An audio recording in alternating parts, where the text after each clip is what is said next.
Everybody attends their funeral. People like their funerals. You walk into a funeral home and you just pay your last respects. Standing right here at the foot of the casket is the spirit of who's ever in the casket. Now, the women will check out their clothes, what their hair looks like. They'll walk to both sides of the casket, see who sent flowers, who didn't. The guys are funny. Guys have to count how many cars in the funeral procession to the cemetery. The more, the better. Now, the little prayer service that the priest or the minister has, most people will walk into that light at that point. They are actually seeing relatives that have died before them or friends that are motioning, come on, come on. They can't talk to them, but they can see them. But if you don't want to go to that light, you do not have to go. We come here today to honor Raymond James as he joins his wife, Evelyn, in eternal peace.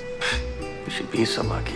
Probably 30, 35 years ago, people that I didn't know started inviting me to their funeral.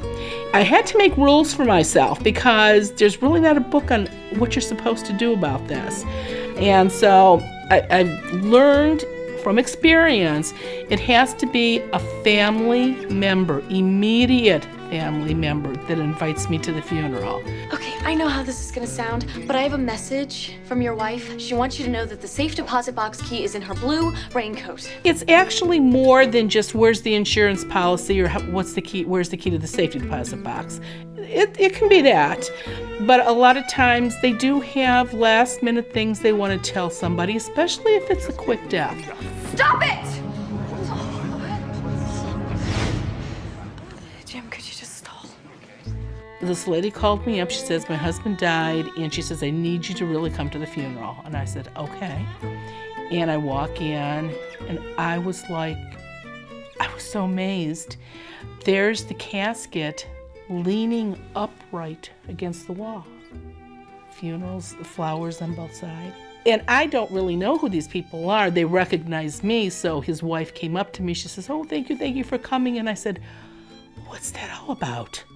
I said, I don't understand. She goes, well, he always... And she says, no, let him tell you. I said, sure. So his name was Joe. I said, hey, Joe. I said, what's this all about?